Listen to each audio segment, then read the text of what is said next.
Então, Cláudio, eu queria te pedir primeiro para você falar um pouquinho da sua origem. E origem que eu digo assim, eu sei que você foi do movimento estudantil é, e daí para militância, né? Se você pudesse falar um pouquinho dessa origem sua. Eu comecei, de certa maneira, a me articular politicamente, tá? Por volta de 1965,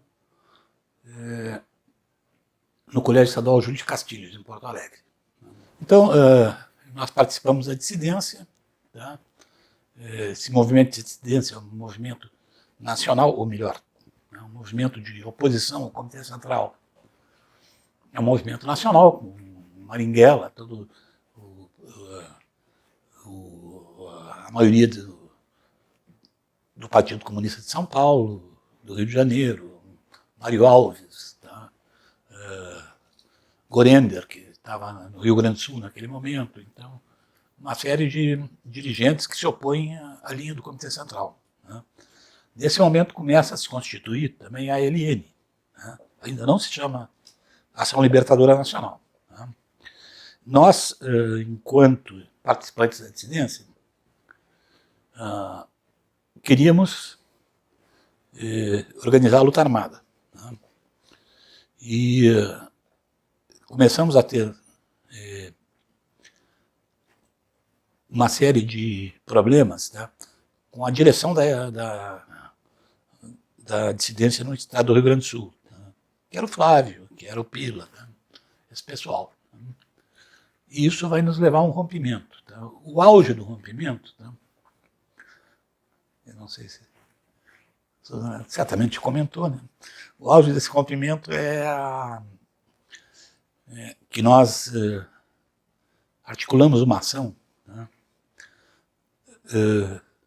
De pegar armas na casa de um major na época, né? o Átila. Não, o Átila não. O Ilus. Tá? O Átila era o primo do Ilus. Tá? Ilus Moreira, tá? Que era um major, né? E que era pai de uma estudante do Julinho, tá? Que participava da dissidência.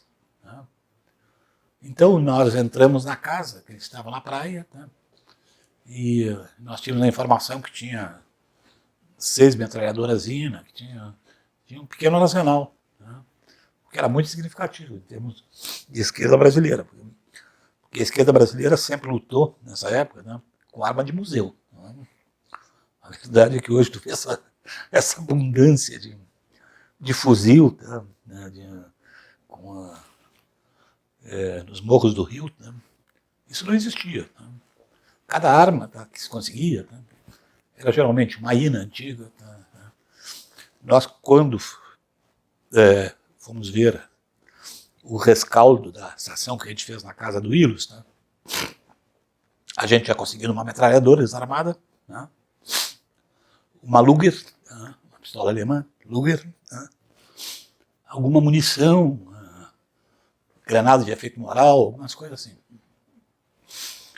Mas quando a gente foi olhar, tá, a metralhadora que a gente tinha conseguido, de fato, tá, era uma metralhadora que não tinha cano, faltava o cano. Ou não tinha cano, a gente deixou o cano lá, porque estava desarmada. E uma metralhadora sem cano é uma coisa bastante inútil. Né? Nós conseguimos depois, tá, com um armeiro que era do Movimento Nacional Revolucionário, um armeiro, ele conseguiu, a gente comprou um cano de 38, ele fez, que é 9 milímetros, né? 38 é o mesmo. Ele conseguiu fazer a rosca, né? Fez uma entrada por extrator, né? E funcionava. Funcionava tiro a tiro, que a gente, como a gente testava isso numa granja, que já era inserida no perímetro urbano, a gente nunca se animou a dar rajada para ver se funcionava. Mas tiro a tiro funcionava. A verdade é que esse negócio provocou um grande problema com a direção da dissidência, né? Com o Flávio, com a turma. Tá? O Flávio era um cara legal, se tu tivesse tempo de escutar, tá? É muito interessante. Né? E ele teve bastante contato com a Eliane. Flávio Kutz. Né? O, esse edifício, era um edifício em Porto Alegre, no bairro Bonfim, tá? Situado na rua Calduro, tá? Que tinha algumas particularidades. Nesse edifício morava, tá, o Marcos Ferman, né, que era um jornalista, né, isso, né, um cara muito legal, e que era integrante da dissidência, da direção da dissidência. Né. Então é claro que isso aí deu uma rebordosa. Né. O próprio Ico, tá, a família estava se mudando para esse edifício. Né. E aí tá, o pessoal da direção da dissidência pediu que a gente saísse de Porto Alegre, né, e nos deu uns contatos para ficarmos em São Paulo. Tá? E nós fomos, tá? Nós aproveitamos, fomos para São Paulo, fizemos contato com a Eliane, que estava se formando, tá? Fizemos contato com a VPR, que também estava se formando. Tudo bem? Tá. E viajamos ao Rio, tá? Fizemos contato com dissidência da Guanabara, dissidência do Rio de Janeiro. Tá? Isso tudo em 67? Tudo em 67. Tudo em 67. Né? Retornamos, depois dessa série de contatos, né? E nos organizamos enquanto grupo. Né? Rompemos com a dissidência. Né? E o Flávio, na época, estava o incrível Exército Brancaleone passando, né? O Flávio pegou e nos disse que nós éramos o Exército Brancaleone. Né? E a gente depois até achou simpático. Mas de fato, né, era um grupo folquista, né, pessoas muito jovens. Né? Nós conseguimos atrair algumas pessoas do MNR, tá? A Vera, que era uma militante folquista tradicional, tá?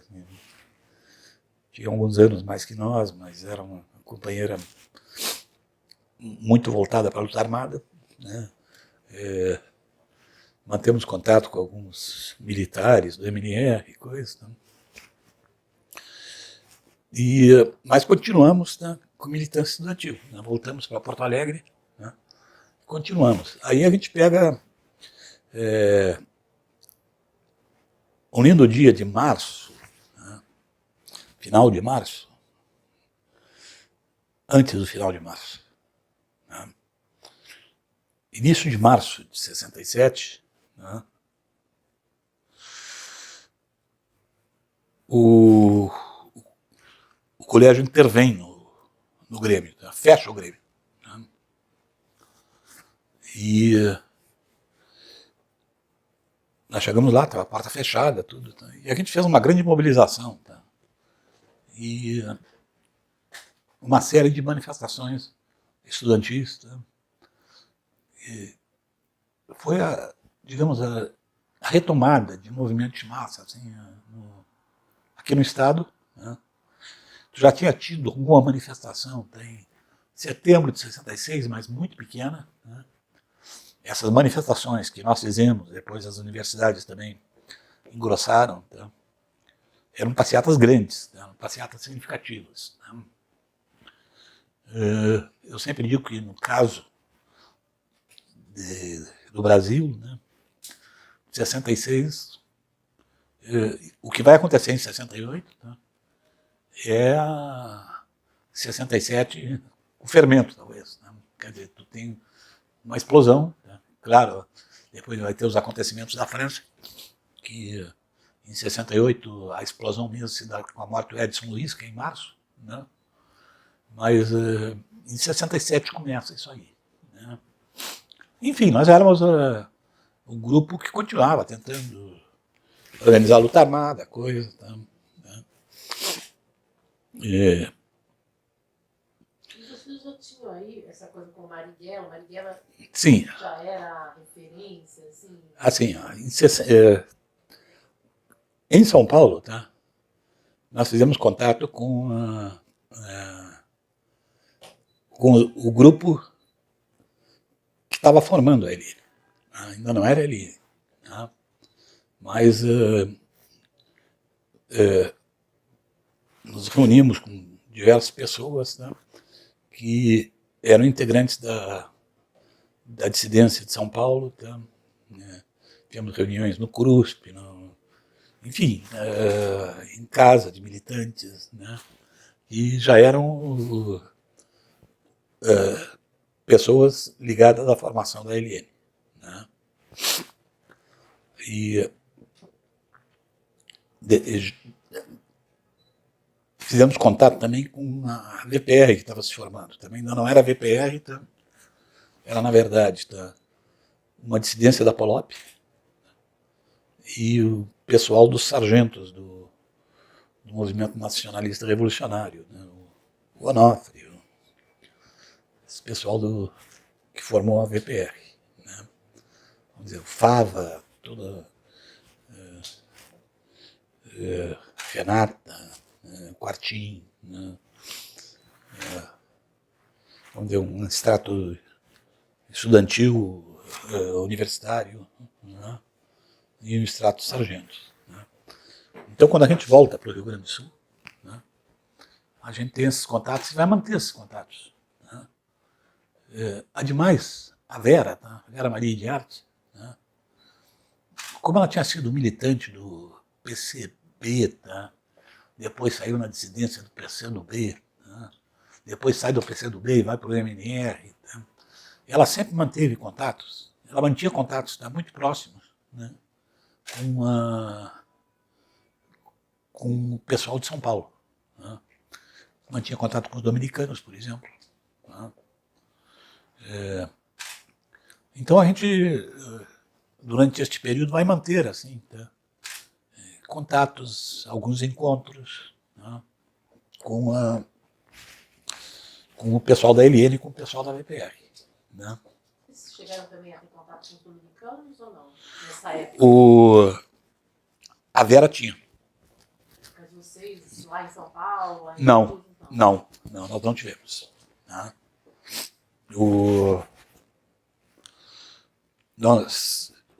Contato com os dominicanos vai ser com o Frei Beto depois. Né?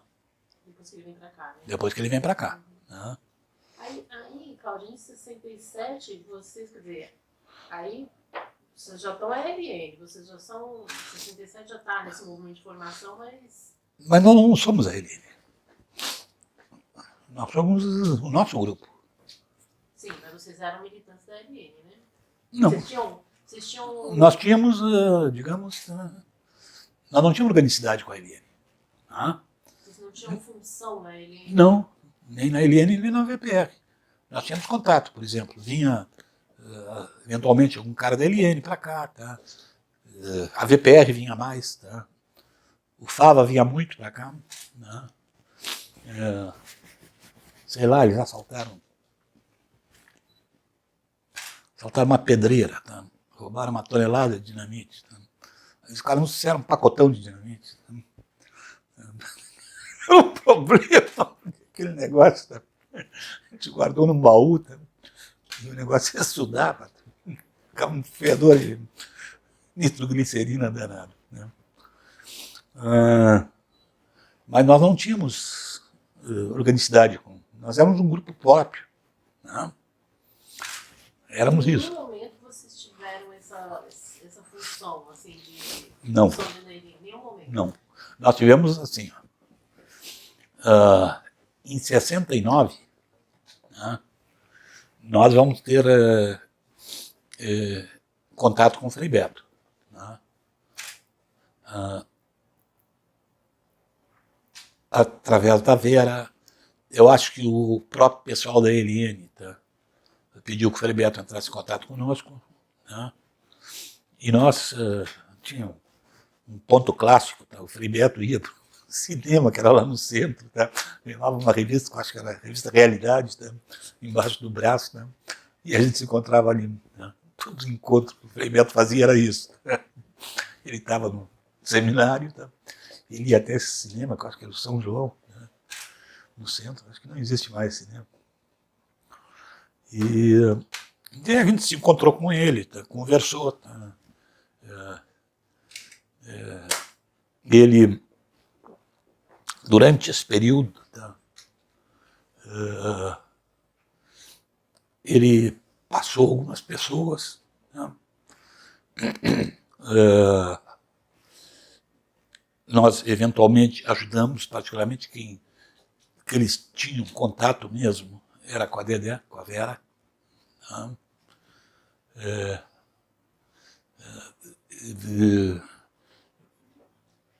O velho, tá, passou 2 vezes aqui nessa história. Tá?